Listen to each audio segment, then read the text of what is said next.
Doctor Praveen Maheshwari जी।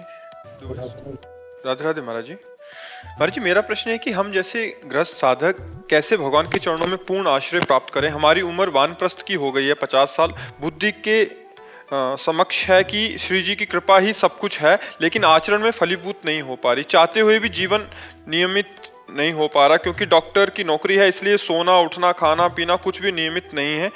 साधना सेवा भी ठीक से नहीं हो पा रही। ऐसे में व्याकुलता इससे कैसे? कोई फर्क नहीं पड़ता।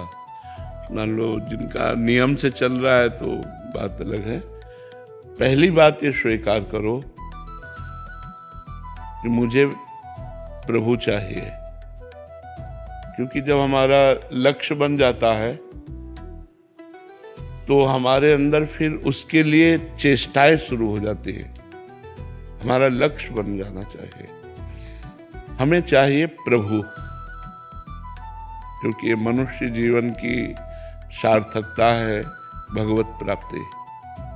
साधन धाम मोक्ष कर द्वारा, ये मनुष्य शरीर बड़ा दुर्लभ कहा गया है। इसकी दुर्लभता देवताओं से भी बढ़ कर के है। बड़े भाग मानुष तन पावा, सुर दुर्लभ। सुर माने देवता, देवताओं को भी दुर्लभ है। तो देवताओं को तो दिव्य शरीर होता है, अपने शरीर में तो बड़ी गंदगी है। उनके तो दिव्य शरीर, वो निकल जाए तो एरिया सुगंधमय हो जाए, लुभायमान हो जाए। लेकिन सुर दुर्लभ, देवताओं के लिए मनुष्य शरीर दुर्लभ है। अगर ऐसा लिखा होता कि मनुष्य शरीर को देव शरीर दुर्लभ है, तो वो तो है ही, समझ में आ जाता। लेकिन लिखा देवताओं के लिए मनुष्य शरीर दुर्लभ है। क्यों? क्योंकि वो भजन नहीं कर सकते। वो केवल भोग विलासिता कर्म के अनुसार जो पुण्य है, उस पुण्य का फल भोग सकते हैं। जैसे नरक में पाप का फल भुगाया जाता है, तो स्वर्ग में पुण्य का फल भुगाया जाता है। लेकिन मृत्यु लोक में मनुष्य शरीर के द्वारा हम भजन कर सकते हैं। ये दुर्लभ बात है। साधन धाम मोक्ष कर द्वारा, इससे हम मोक्ष प्राप्त कर सकते हैं। देवता नहीं प्राप्त कर सकते। देवता भजन नहीं कर सकते कि वो 4 घंटे राम राम बोल सके, वो राधा राधा बोल सके। नहीं, वो नहीं बोल सकते। वो 4 घंटे भोग चिंतन करेंगे, लेकिन भगवान का चिंतन नहीं होगा। भगवान का चिंतन करने की सामर्थ्य केवल मनुष्य शरीर में है। इसलिए बहुत जगह लिखा है दुर्लभो मानुषो देहो। मनुष्य शरीर बड़ा दुर्लभ है, लेकिन देहि नाम क्षण भंगुरा, पर ये कभी नष्ट हो सकता है, इसका कोई भरोसा नहीं। दुर्लभ है पर कभी भी नष्ट हो सकता है, इसका भरोसा नहीं। तत्रापि दुर्लभम मन्येत वैकुंठ प्रिय दर्शनम। इसमें भी मनुष्य शरीर में दुर्लभता है। भगवान श्री हरि को प्यार करने वाले और भगवान श्री हरि के प्यारे 2 प्रकार के भक्त बताए। उन भक्तों का सानिध्य मिलना, उनका दर्शन मिलना, तो मनुष्य शरीर की दुर्लभता है भगवत प्राप्ति।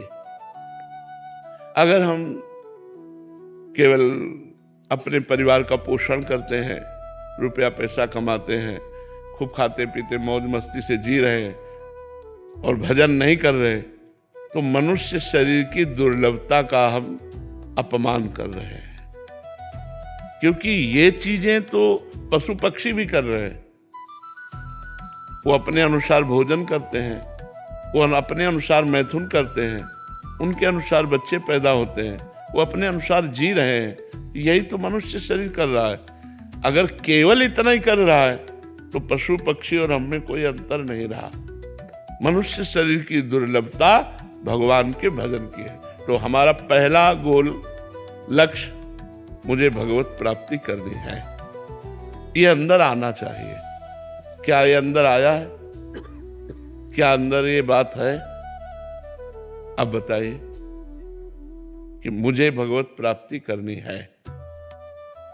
क्या इसके लिए जलन होती है? हाँ, कि मेरे अभी जो कर्म है वो भगवत प्राप्ति की योग्य नहीं है, पर मुझे भगवत प्राप्ति करनी है। अब वही आपको साधु समागम में लाई बात, वो बात ही तो आपको यहां लाई है।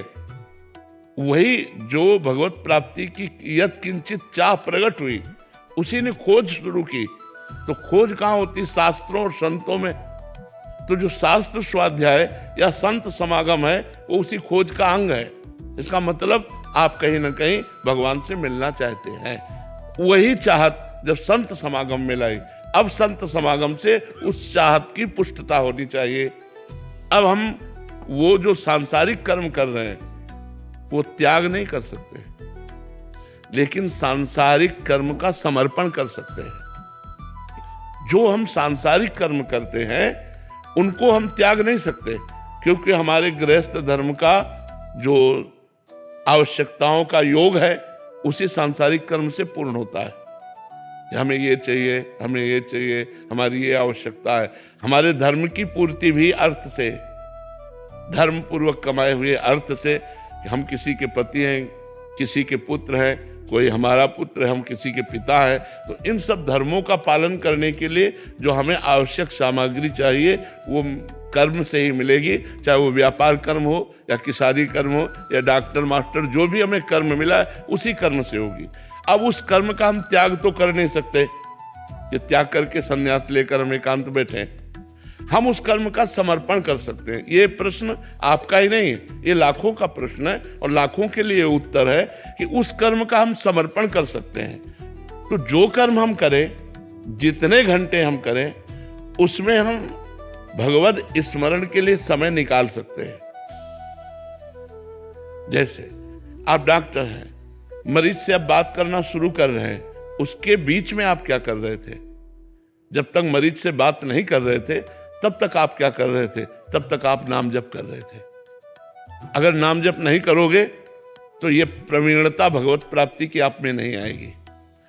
जब हम मरीज से बात कर रहे तो राधा अंदर बोले और अब बात शुरू की, उसकी बात बड़े प्यार से सुन रहे हैं और उसमें अपने भगवान को हम देख रहे हैं कि मरीज के रूप में मेरे भगवान आए हैं और इनकी औषधि रूप से हमें पूजा करनी है। जितनी हमें भगवान ने प्रवीणता दी है इनको स्वस्थ करने के लिए, उतनी सारी प्रवीणता लगाकर इनको स्वस्थ करेंगे, यही हमारी पूजा होगी। और आपने उपचार किया, उपचार करने के बाद उसे भगवत समर्पण किया, फिर खाली समय, फिर नाम जप शुरू। तो जब आप मन वचन कर्म से भगवान को समर्पित हो जाएंगे तो निश्चित भगवत प्राप्ति हो जाएगी। तो कर्म समर्पण, भगवान नाम स्मरण और अपने कर्म को भगवत पूजा बनाना, मरीज को भगवत स्वरूप देखना। और इस तरह से यदि हम पूरा प्रयास करके और वो कर्म भगवान को समर्पित कर देते हैं, परिणाम में हमारा जोर नहीं है कि मरीज स्वस्थ होता है या मरता है, क्योंकि वो उसमें उसका कर्म लागू हो जाता है। हम अपनी डॉक्टरी का पूरा कर्म प्रयोग करते हैं, इसके बाद सफल हो जाता है तो जय जय, और असफल हो जाता है तो जय जय। बिल्कुल उसमें समान भाव, समता का भाव रखे, प्रयास में कमी न रखे, प्रमाद ना करे, तो वही उसकी पूजा बन जाएगी और इसी से उसको भगवत प्राप्ति का संयोग बन जाएगा। आप देख लेना, आप इसको सम्यक रूप से कीजिए, सत्संग सुनते रहिए, नाम जप कीजिए और कर्म समर्पण कीजिए। और सावधानी पूर्वक मरीज में भगवत भाव, कभी क्रोध ना आने पावे, कभी लोभ ना आने पावे, कभी प्रमाद ना आने पावे, तो यही आपको भगवत प्राप्ति का योग बना देगा। क्रोध मान लो मरीज ऐसा है जो दंडता करे, लोभ ऐसा है कि अधिक अर्थ की प्राप्ति हो जाए इस मरीज से, तो हम इनसे बचें, क्रोध से बचें, लोभ से। और प्रमाद ऐसा है यार ये तो दिन भर का काम है, आपका दिन भर का काम है, लेकिन वो दौड़ करके जो आपके पास लाया गया है वो बहुत कष्ट में है। आपको बिल्कुल त्वरित भाव से, मतलब शीघ्रता पूर्वक आपको उसके रोग निवारण के लिए तत्पर होना है, प्रमाद स्थिति आपको धारण नहीं करनी। तो यही आपकी भगवत प्राप्ति का योग बन जाएगा।